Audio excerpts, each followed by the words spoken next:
Сайн байцгаана уу манайхаа. За би өнөөдөр та бүхэндээ гоё чамин оршилгүйгээр хинт ч таалагдах гэж хичээхгүйгээр шууд эхлэе. Би ердийн үед зөвхөн хаалттай хаалганы цаана маш аяархан шивнэж яригддаг зүйлийн талаар хуваалцъя гэж бодлоо. Мөнгөний тухай. Мөнгө бол ухааны төлөөх шагнал, авиасын төлөөх гавьяа шагнал, эсвэл хувь тавилангийн бэлэг биш юм. Би үүнийг амьдралын туршлагатай еврей хүмүүстэй хамт үеэ өнгөрөөсөн хүний хуваар, хомсдол ба хангалуун байдлын аль нэгэн ч үтсэн хүний хуваар хэлж байна. Би бар цалин гэж юу болохыг хүнээс сонсч мэдээгүй. Би дэлгүүрт ороод касс руу очихоос өмнө худалдаж авсан зүйлсийнхээ үнийг дотроо нэмж хасаж тооцоолоод халаасны мөнгө, хитвчин дэх мөнгөө шавхаад тооцоогоо хийхэд ямар байдгийг өөрийн биеэрээ мэднэ. Их ажилдаж маш их ядарсан ч сарын эцэст дахиад л мөнгөгүй үлдэх ямар байдгийг мэднэ. Энэ байдалд хамгийн хэцүү нь юу гэж? Мөнгөгүй байх биш. Харин гүүгээр л байгаа мөртлөө нэг газараа зогсоод байгаа мэд мэдрэмж юм.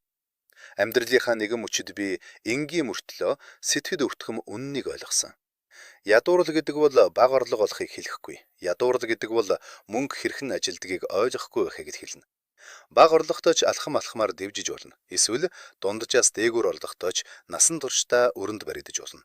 Би энэ хоёр төрлийн хүнийг хоёуланг нь харж байсан бөгөөд ялгаа нь аз таарахад биш, харин сэтгэлгээнд нь учир байсныг ойлгосон юм. Одоо тайлбарлая.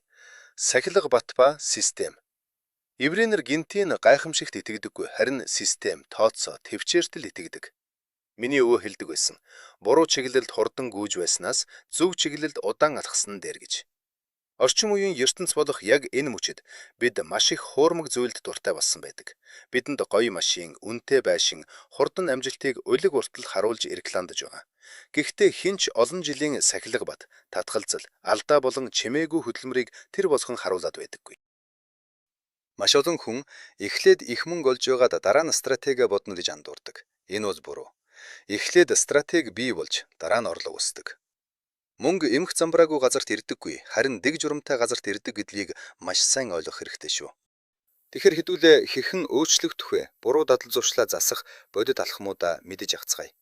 Магадгүй зарим нэгэнд нь төвөгтэй утгагүй санагдаж магад үнэхээр ажилдаг бодит алхмууд шүү.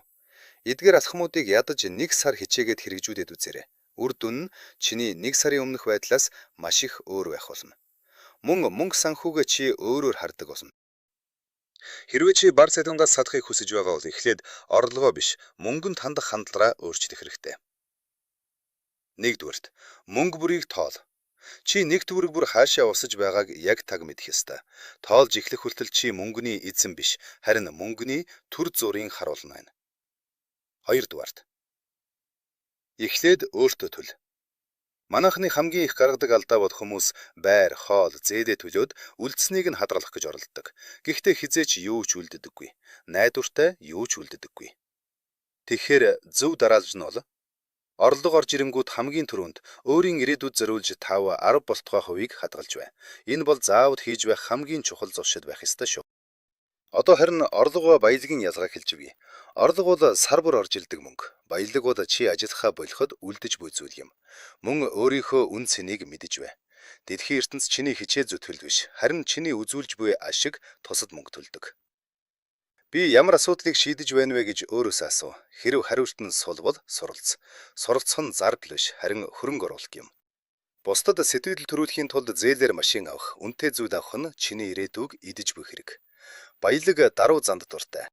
Амжилт бол өсрөх биш, харин шат юм. Ажил хийхдээ зөвхөн надад хэдийг төлөх вэ гэж биш, харин би энд юу сурч болох вэ?